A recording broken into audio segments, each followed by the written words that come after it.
Okay, sorry. We'll just start over. I'll edit all that out.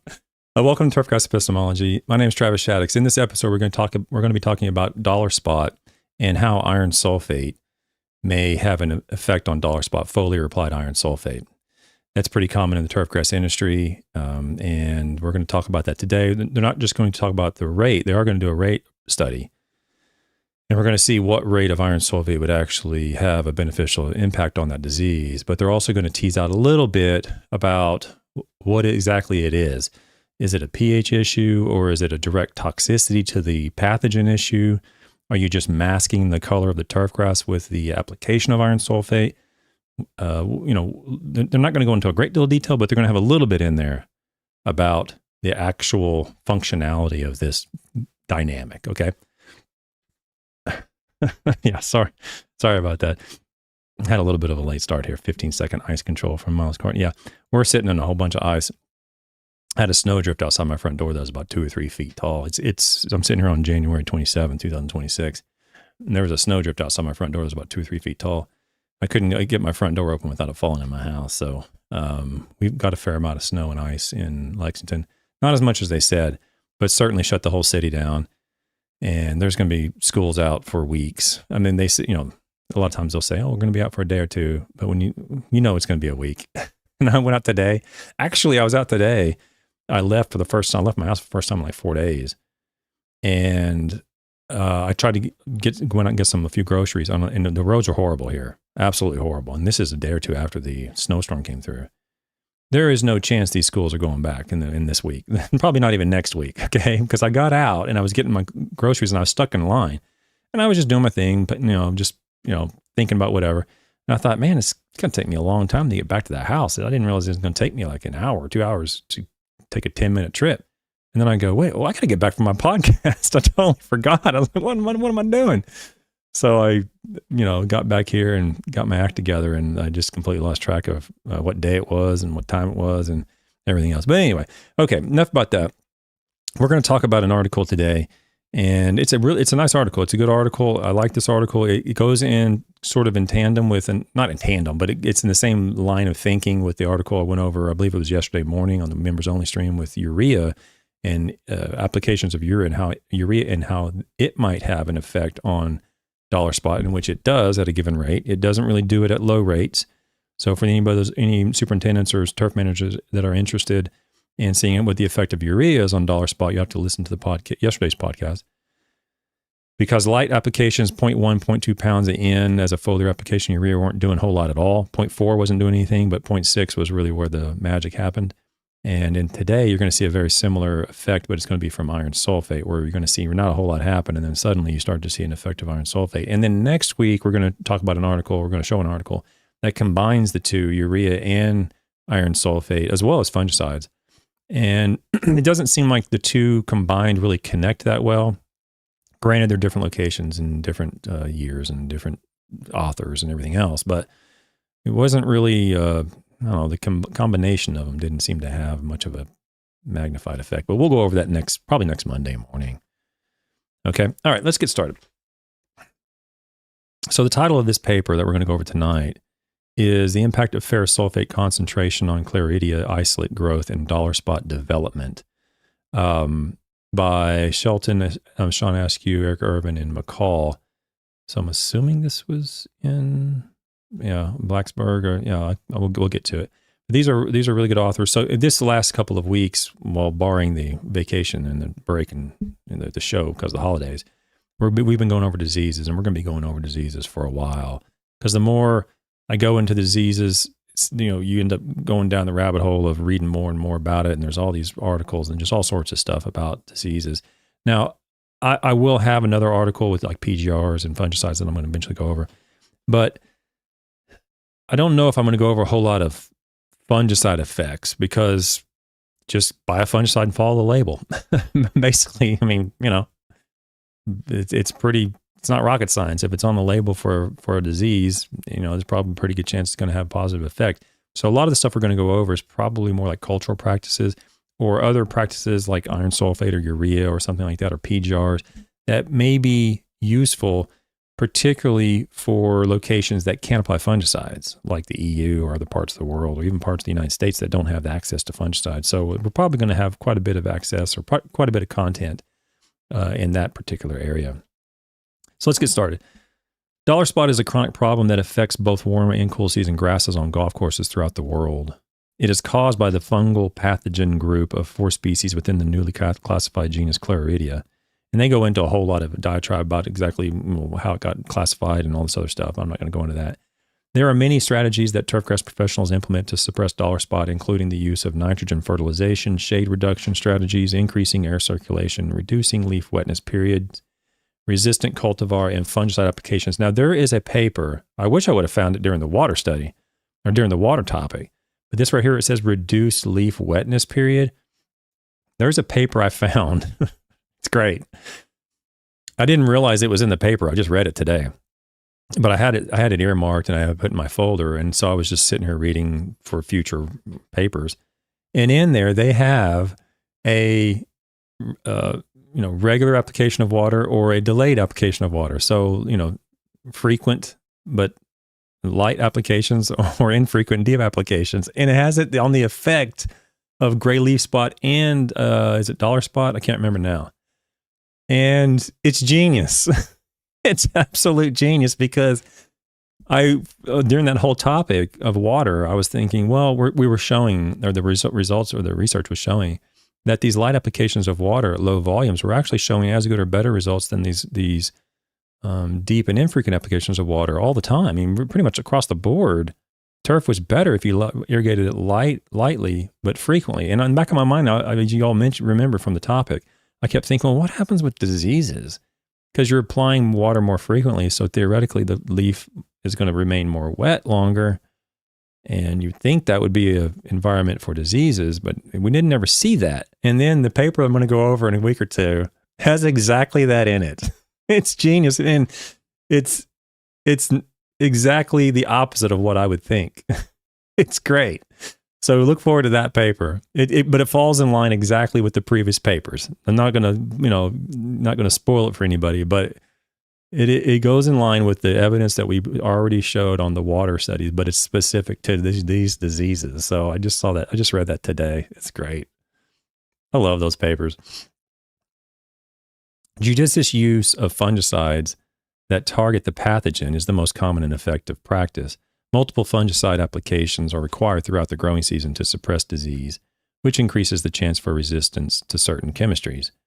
We talked about that with Dr. Miller. He was on. Fantastic. In fact, I went back and forth with him on an email a week or two ago, or a day or two ago, because I got a question from a viewer that I couldn't answer. And I'll go over his response on the comments show. But he was fantastic, and that's what we talked about with him. And these regular applications can eventually build up resistance or, result in issues if you're not rotating chemistries. Cost, use rate, fungicide resistance, public perception of pesticides, and governmental restrictions have led scientists to explore alternative options to manage this disease. Several cultural strategies have been developed to help suppress dollar spot incidence. Practices targeting moisture removal from the leaf surface can be effective for reducing the disease. A thick thatch layer can prevent adequate moisture from reaching the roots and keep more water on the surface. Adequate nitrogen fertilization has been shown to reduce dollar spot development. So we can go over those articles, I guess, if you want to. In fact, we did this Williams 96 paper, I believe. The use of ferrous sulfate as an alternative to fungicides has proven effective in turfgrass systems. Iron applications for pathogen suppression was first noted by Forsyth in 1957. The use of ferrous sulfate to reduce turfgrass pest has been reported, but without validated research until recently. Microdocium patch incidence decreased with the increasing rates of ferrous sulfate on annual bluegrass. Dollar spot was reduced by ferrous sulfate applied at 1 pound per thousand in one study, in the McCall 2016 study. So this 1 pound per thousand, or 48 kilograms per hectare for the international audience, or 1 pound per thousand for American audience, I'm going to assume that they're going to talk about 1 pound of ferrous sulfate per thousand, or 48 kilograms of ferrous sulfate per hectare.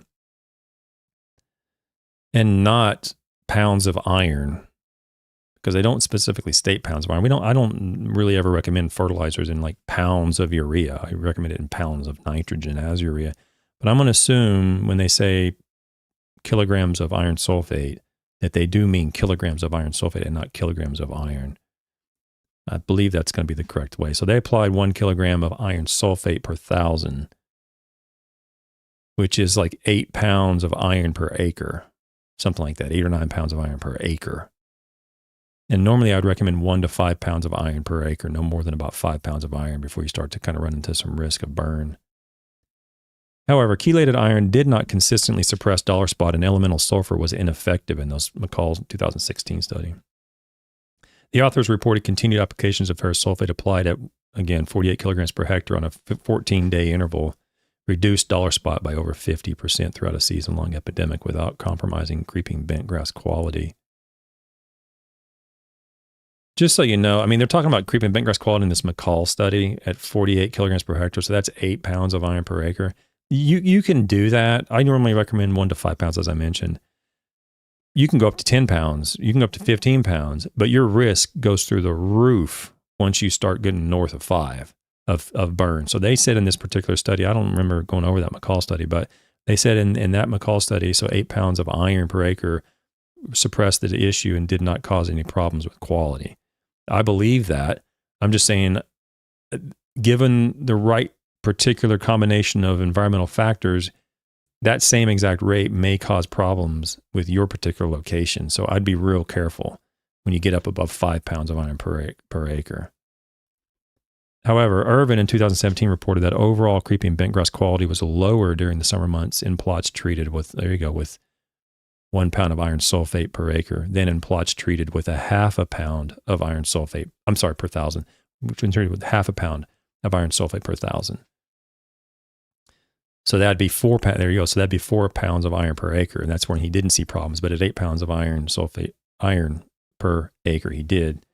Additionally, Maddox in 2017 reported significant annual bluegrass quality decline associated with turfgrass thinning and foliar toxicity in plots treated with ferrous sulfate applied at 2 pounds of iron sulfate per 1,000 square feet, or 98 kilograms per hectare. This unintentional consequence of ferrous sulfate usage for disease suppression leads researchers to explore lower use rates to negate the potential for turfgrass injury. So those of you who may not have ever experienced it, iron sulfate will fry some grass real quick if you get too much on it. It usually is not a problem, but it can burn the grass. It can turn it black. But the risk of that happening is pretty low as long as you're less than 5 pounds of iron per acre. When you get north of that, then I've said on many of my talks, for you guys, anybody who's gone to any of my live lectures in person, you've heard me talk about this. Don't call me. Okay? When I say 1 to 5 pounds of iron per acre, I mean 1 to 5 pounds of iron per acre, not per 1,000 square feet, because you will fry some grass. So just be careful with that. When we're trying to fidget with rates that would be effective on dollar spot, we also want to be very, very aware that we're getting out on thin ice a little bit. It's fine, but you need to know where that ice collapses and don't get anywhere near it. And that ice collapses when you get north of 5 pounds of iron per acre. Okay, so therefore, our research objectives were to further define the relationship between ferrous sulfate rate and dollar spot incidence on creeping bentgrass in the absence of fungicide applications, and to determine variability in Clarireedia isolate response to ferrous sulfate concentrations. So this particular study is missing a hypothesis. This objective is not a hypothesis, but it is what it is. I guess I'm just going to keep saying it until either people just get so upset with me or people just start putting in a hypothesis and realize that they need to do that. They need to, I'm right. They need to include that. Good morning, or I'm sorry, good evening, everybody. Joe, Cal, and Rob, and Sovereign Designs. Sibilance, Chuck Benson, you're having some problems. I'm having some problems with the mic. Is that what you're saying? We're getting a lot of sibilance from the mic placement proximity. I'm not sure what that is, but thank you for letting me know. If there's a problem with it, let me I don't know what I would do, but I will say this. I'm snowed in, and so I have a lot, and we only have this one computer. And as you all know, my wife's the boss. So, and I'm happy to say that. So whenever she needs to do something, she has to use the computer, and she uses the mic and cameras and lights and everything else too for her own world. And so it's very possible that, and there's a bunch of kids running through the house and sledding and all this other stuff. So it's very possible that something could have gone wrong with the mic. I don't know. I don't know. But if it's still messed up, let me know. I don't know what I would do, but I would like to know before I do a whole show and the audio's screwed up. Miles McCartney says, in what time frame on iron sulfate per month? Oh, yeah. So a good question. So if you're looking for simply color response from iron sulfate, the reapplication interval from on iron sulfate. So let's say you go out at 1 pound of iron per acre, very low rate. The reapplication interval would be determined upon or dictated by your growth rate of the grass. So that color is going to stay on that grass until you cut it off. So the reapplication interval might be 2 to 3 weeks in very late fall or early spring when the grass isn't really growing that much. But it might be 7 days in the middle of June if you're really growing. So if you're applying PGRs and suppressing that growth, then you might extend that reapplication interval. So just think of it as like a topical makeup, basically. So you're going to have a makeup that you applied on your turf, and it's going to stay on those leaf blades until they grow up and get cut off by the mower blades. So, yeah. So the reapplication interval will be dependent. Yes. So, oh, okay, Chuck. Well, I didn't know that. I'm not sure what I would do, but I definitely will look into it if it's like annoying people. I'm not sure what to do, but apparently there's a little bit of a hissing sound or something with my S's. But I'll continue. Never underestimate my incompetency when it comes to technical issues. That's for sure. Okay, we continue. Materials and methods. How did they do this study? Field trials were conducted at 2 creeping bentgrass sites in Blacksburg, Virginia, between June and August of 2016 and 17. Trials were conducted on a mature 007 creeping bentgrass putting green at the Virginia Tech Turfgrass Research Center and on a 1-year-old 96-2 creeping bentgrass fairway in 2016 and established L93 creeping bentgrass fairway in 2017 at the Glade Road Research Facility. Both established locations had a history of severe dollar spot pressure. The putting green was built in to USGA specifications. It was a 90-10 putting green.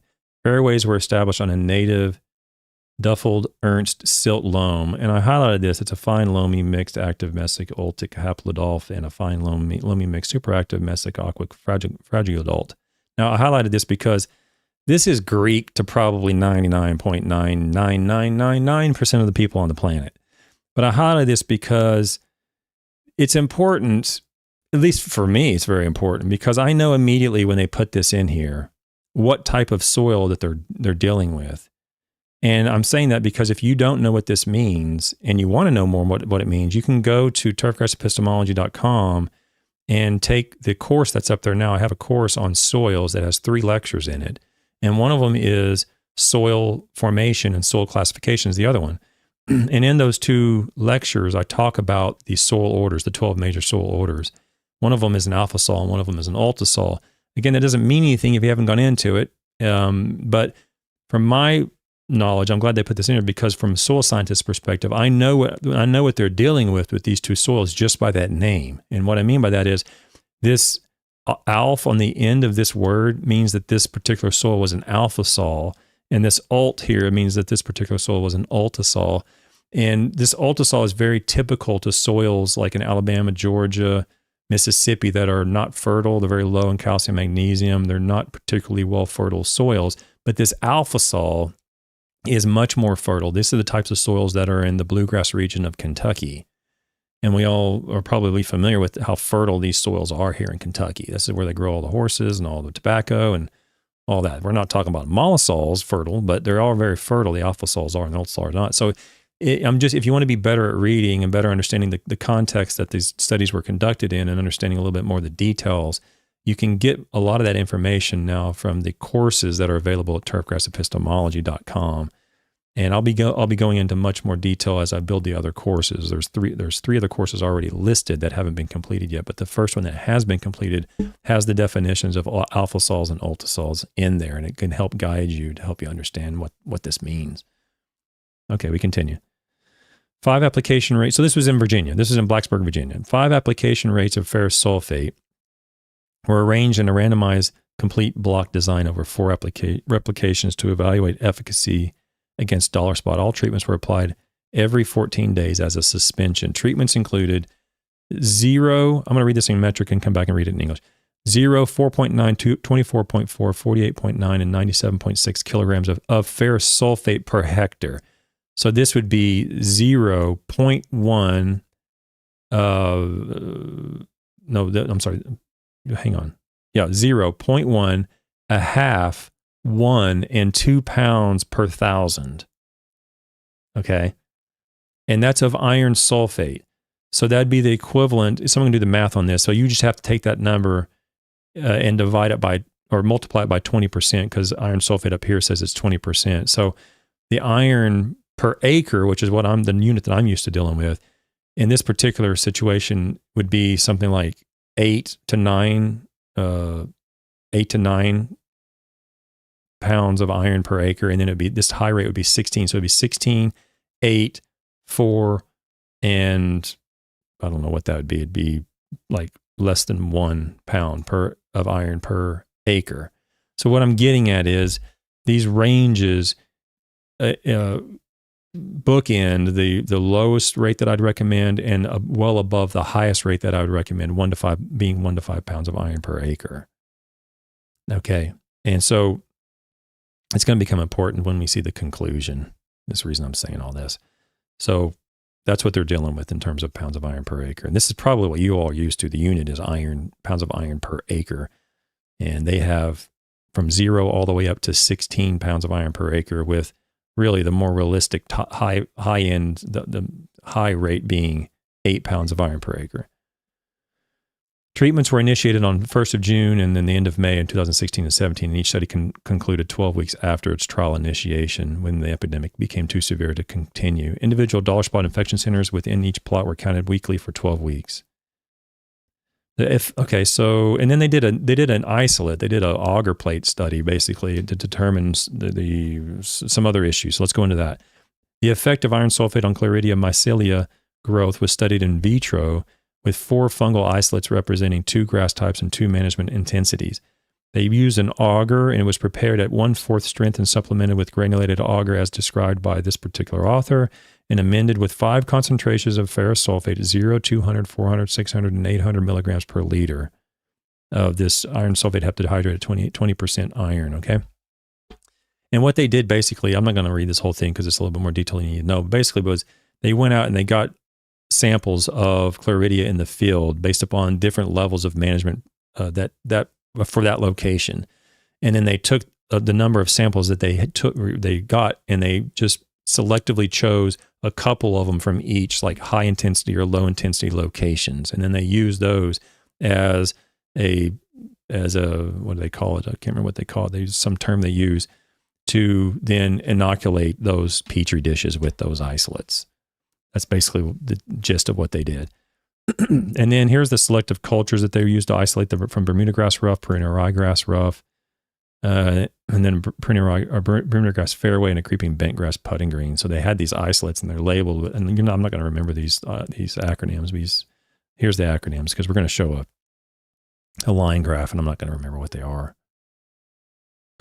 So basically, let me finish there's only one more sentence or two that I want to talk about in the result, or the materials and methods. And what they did in those isolates with the Petri dishes was the radial mycelial growth of individual and collective isolates was subjected to regression analysis by ferrous sulfate concentration.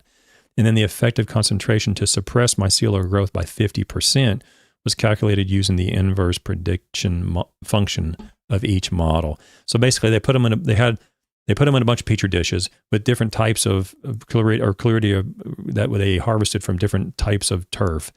And then they grew them on auger plates with different concentrations of iron sulfate to see what it was exactly of the iron sulfate that was causing the effect. In other words, was the iron sulfate itself toxic to this Clarireedia, or was it something else? Because if you're growing it in an auger plate and the only thing in there is iron sulfate, and it's not growing when they're with iron sulfate, but it's growing with sugars, then clearly the iron sulfate is directly toxic to that particular fungus or pathogen, as opposed to, say, some other effect in the field that you're just coloring the turf and it's just masking the color, but it's not actually toxic to the disease itself. Okay. All right, the results and discussion.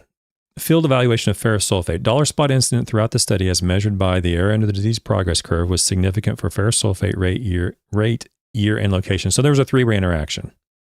And that's what you see right here. So what this means for those people who are longtime viewers of the channel, what this means is because of this little number right here, this less than 0.0001 at this three-way interaction, that they have to show the effect based upon specific levels of the other two.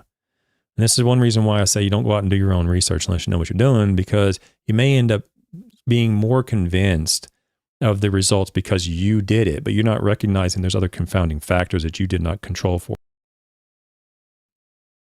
Okay, and that's what they do right here. So they recognize there's an effect of the ferrous sulfate, but it changes based upon the year, and it changes based upon the location. And that's what you'll see here. So they break it out. Here's the year. And then here's the location, fairway green, and then here's the year, and then here's the rates. And they do a good job in the tables and the figures of showing the results, so I'll probably just show it like this. Basically what happens is this. They applied no iron sulfate, and I'm looking at a table here for those listening, and the area in the disease progress curve was whatever it was. In the particular fairway of 2016, it was 400.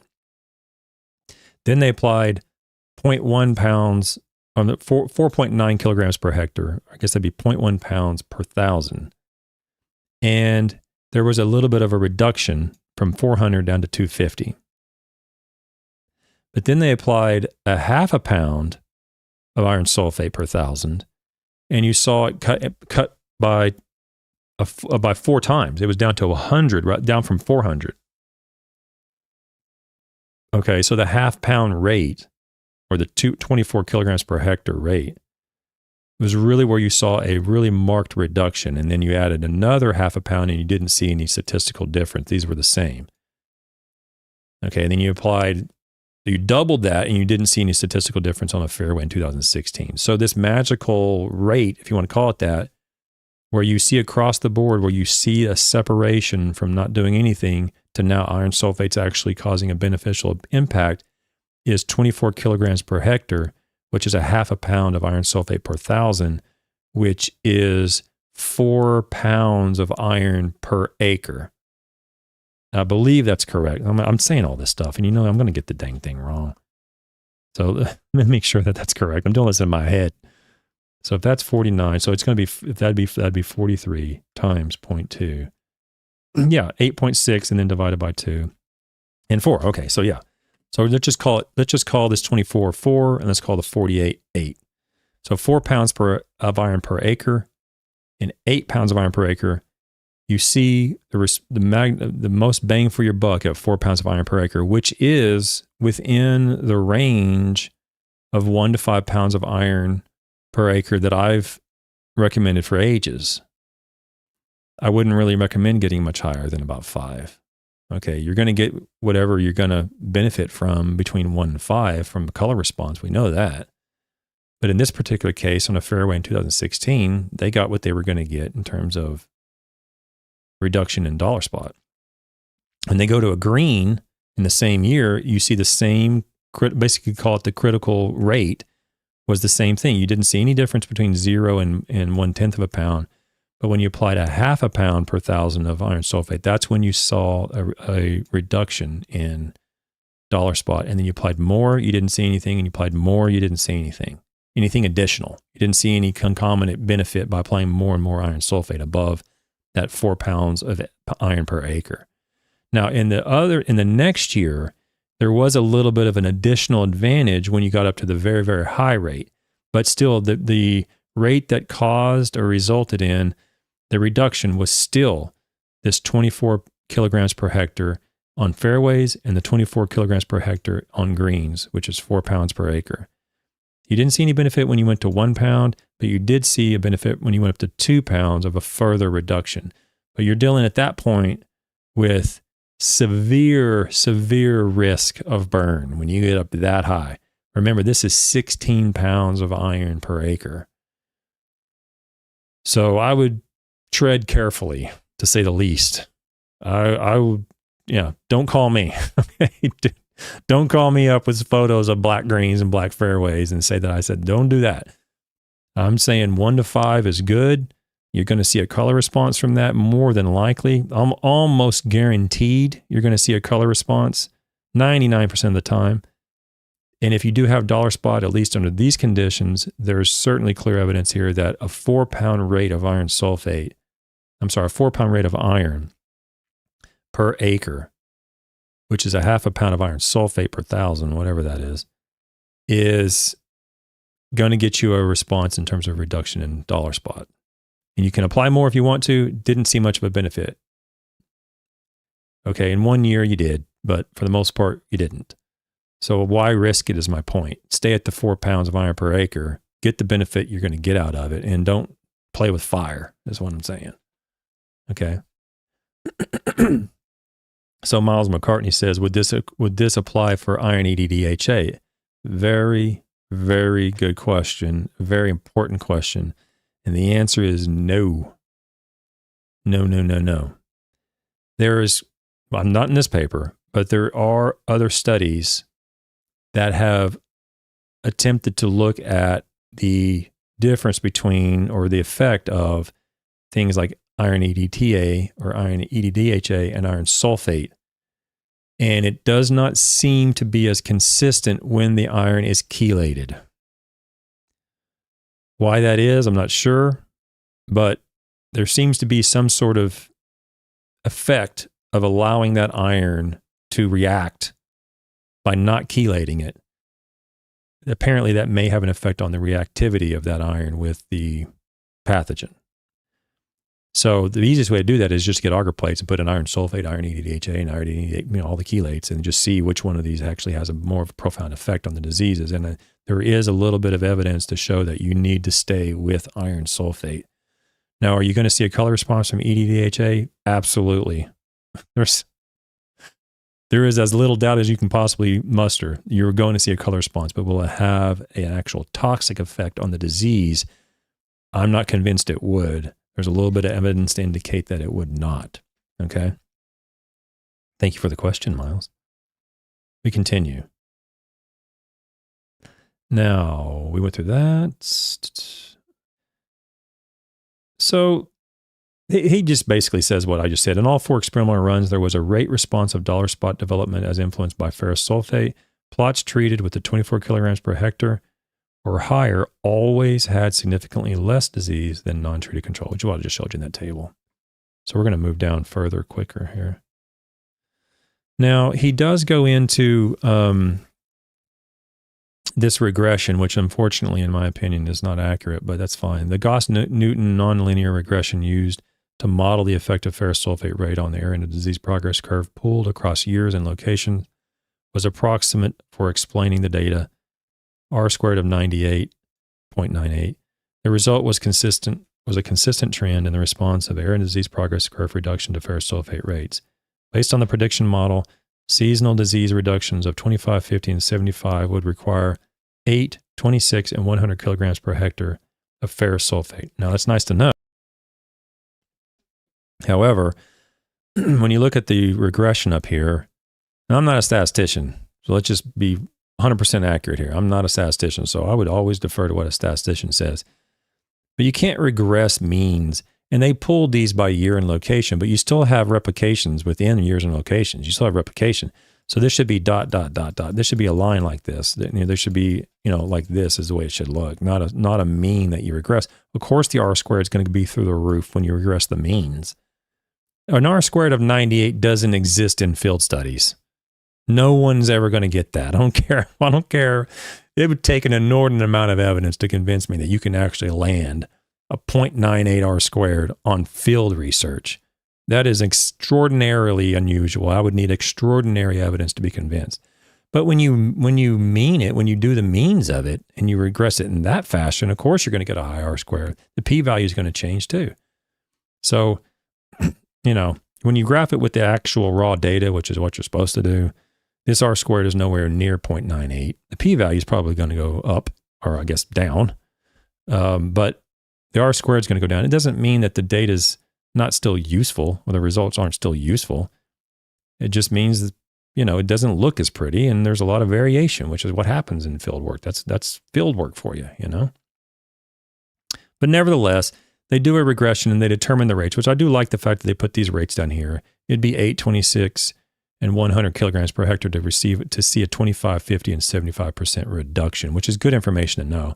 This y-axis is reduction in percentages. And so basically, if you want to see a 50% reduction, you come over here and you regress that down and you figure out what it is, and they determined that it was 26. Okay. So that's good information to know. I just wish they would have regressed it with the raw data. What question do you have, Mike? Let's see here.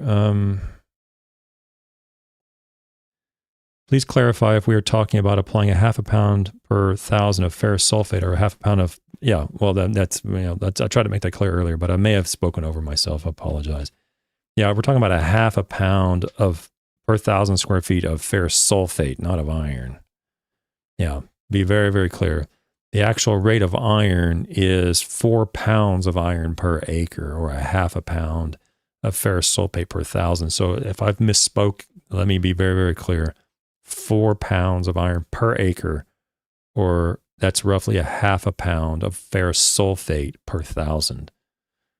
They used iron sulfate in kilograms per hectare, and I'm just not used to that. I'm used to seeing pounds of iron per acre or kilograms of iron per hectare, and so. But in this particular case, they're not looking at iron to apply iron as a color response. They're looking at applying ferrous sulfate as a type of a fungicide. So I understand why they use that unit. It just it's screwing me up. Thanks for asking for clarity. Okay. Our research provides evidence that ferrous sulfate rates can be decreased by 50% from previously reported amounts with only an approximate 10% loss in efficacy. Applications of 2 pounds of ferrous sulfate per 1,000 caused temporary phytotoxicity. Now this is the 16 pounds of iron per acre, right, guys? Caused temporary phytotoxicity to creeping bentgrass in our study when applied during high air temperature and is not recommended. Data not shown. See, I told you. You apply 2 pounds, or you apply 16 pounds of iron per acre. Take a picture of it and send it to me so I can use it for a slide presentation, because you will have some toasty turf. You will definitely have some toasty turf out there. Don't do that. Our data suggests that a half a pound of iron sulfate per 1,000, or 24 kilograms per hectare of ferrous sulfate, will suppress dollar spot by approximately 50% on creeping bentgrass, putting greens, and fairways. This typically would not be considered commercially acceptable by many turfgrass professionals, but serves as another tool to help manage an important disease on creeping bentgrass and other grasses. I don't know why they say that. I mean, it's certainly acceptable on putting greens. I don't know what it would cost to spray your entire fairway with that. It seems like it'd be probably kind of a lot, especially if you're buying pre-made liquids. Just go out and buy a bag of spray grade iron sulfate. It costs pennies on the dollar. Don't buy bulk liquids. Buy a pallet of spray grade iron sulfate, and I bet you spray your entire fairway and greens for the price of what it costs you to spray the greens from a pre-blended liquid product. I bet it would, because they're making 70, 80 points on those liquids. And when you buy those as granules, granted, you have to do the math. You have to put in X amount into your tank and then spray that 3 acres out of that tank with the right rate. You got to do all that. You have to know what you're doing. But you can definitely do it for very little compared to what you would spend by buying the actual product already blended into water.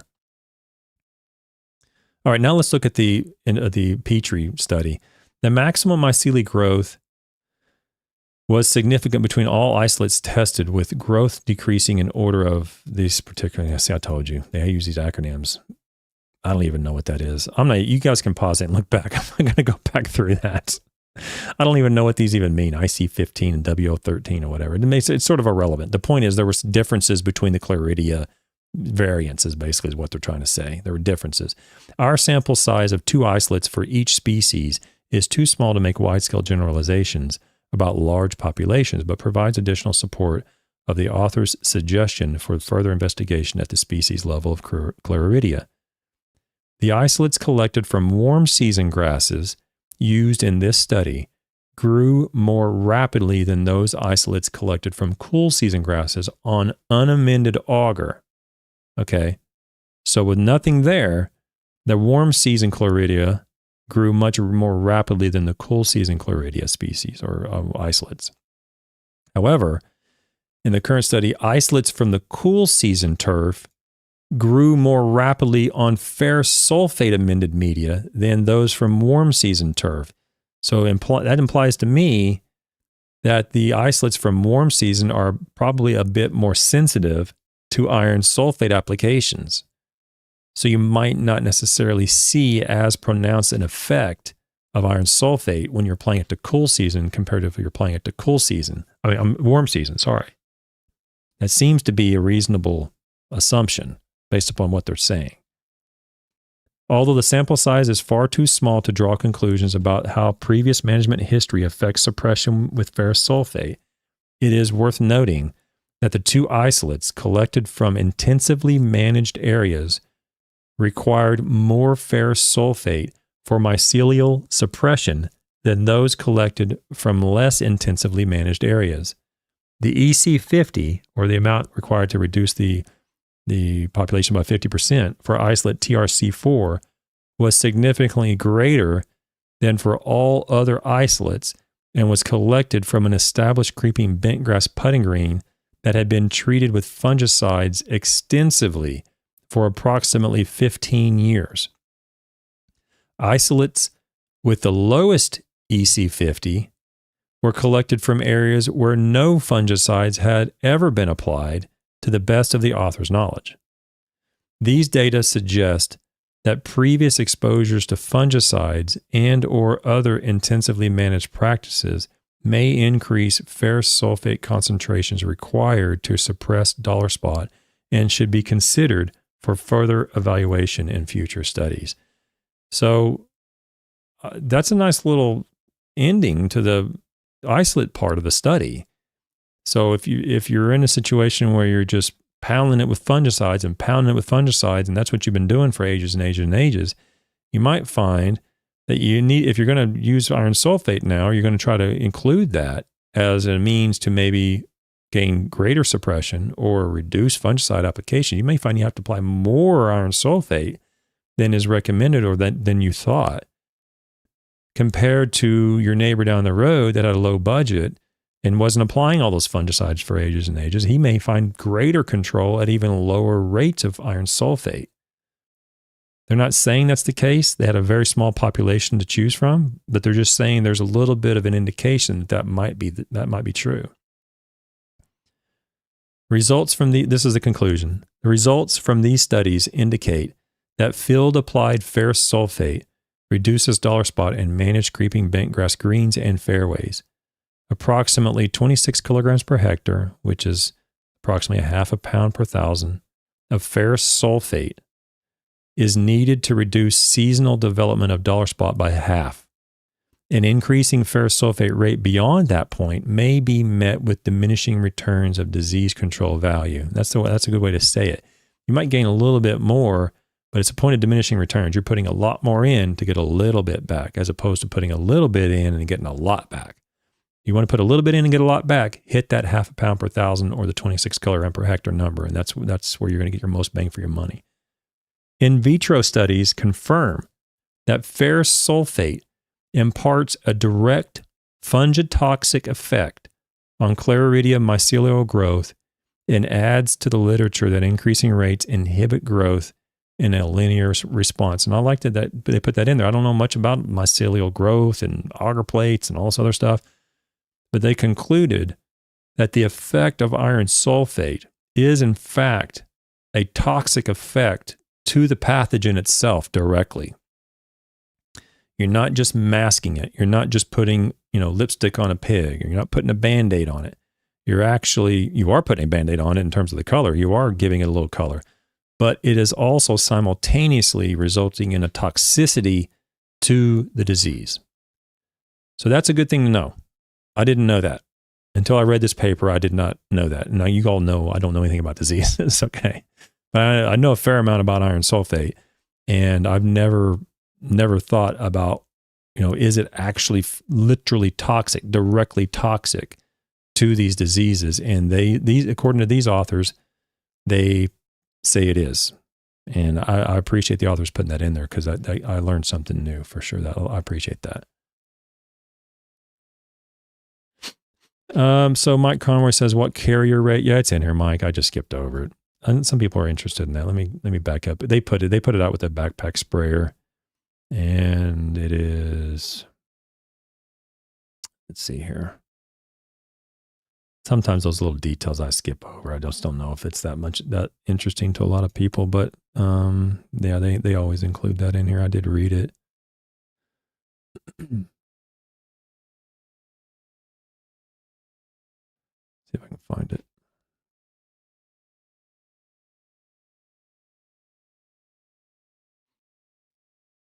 Here it is. It was in water. It was the carrier was water, CO2 backpack sprayer, and it was 814 liters per hectare on greens and 407 liters per hectare on fairways. And you're going to ask me what that is in English units, and somebody can do that. Put that in a computer. I imagine it's probably 80 gallons per acre versus 40 gallons per acre, or 2 gallons per thousand versus 1 gallon per thousand. I imagine that's probably what it is.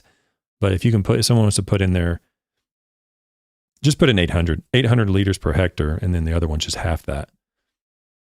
Then we'll know. I don't know those units, those conversions off the top of my head.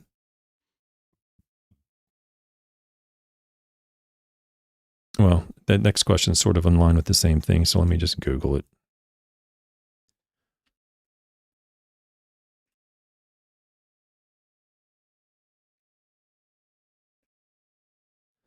So 800 liters per hectare. Yeah, 80. Exactly. So So I just got lucky on that, though. I didn't really know that. So 80 liters. So they applied it at 2 gallons on the putting greens. They applied it at 2 gallons per thousand. And on the fairways, they applied it at 1 gallon per thousand. Yeah. Oh, thanks. Thanks, Ron. I appreciate that. Yeah. Yeah. Some of these metric units and SI units, I know it by heart, but the volume stuff, I don't really keep track of. Good to see you, Ryan. You guys have been off the air for a while. I would like to, know more about that, but I understand there may be a lot of activity going on in y'all's life, and I hope you're doing well. All right. Next Monday, we will probably be going over a study that goes over urea and iron sulfate combined, because yesterday's show was about urea, and urea is showing a reduction in dollar spot when you get up to a certain rate. I think it was 0.6 pounds of iron per thousand every 2 weeks. That shows a reduction in dollar spot. Now we're showing iron sulfate. If you go up to about a half a pound of iron sulfate per 1,000 square feet, you're going to see a reduction using iron sulfate. So the next logical step was, well, what if you included both of these, 0.6 pounds of nitrogen, and say a half a pound of actual iron sulfate? If you're able to combine these, how would that compare to fungicide programs or that sort of activity? And I'll just say this, it surprised me. I mean, not in a good way. You would think, okay, one works, the other one works, so 1 + 1 must equal 2, right? Well, not so fast, okay? Didn't really work that way. But we'll learn more about that on Monday morning. And then next Tuesday, I don't remember what I have scheduled for next Tuesday, but I got to get a comments and emails showing here pretty quick, because those are piling up as well. Roshu Turfman says, business is booming, life is good. We should chat soon. All the best. Yeah, I'm really happy if your business are going great. Yeah. So there's certain people, like, you just, you just want them to do well. I mean, I want everybody to do well, but there's like one or two people I'm like, man, I sooner or later he's going to have it coming, you all have someone like that. But some people are just like, man, I really, really hope that person does really well. I hope it makes tons of money. And you're one of those people, Ryan, as are all you. I mean, I hope you all do very, very successful and do very well. All right. I'm going to let you guys go for tonight, and I'll be back on Monday morning. Hope you all stay safe and warm. I'm going to be in the house probably for the next 2 or 3 days because these roads are absolutely horrible. And I'll leave you with some music, and I'll be back on Monday morning. Thank you all again, members, subscribers. Sometimes I forget to thank you. Thank you. I would not still be here if it wasn't for your support and your continued interest in what I do. Don't forget to like and subscribe if you haven't done so already. If you're listening to this on a podcast, just come over onto YouTube on Tuesday evenings, almost every Tuesday evening, and on Monday mornings for members only, and join the party. We have fun. I try to answer questions live when I can, and we'll just keep it rolling. Thanks a bunch, guys. Appreciate it. Here's some music. Bye.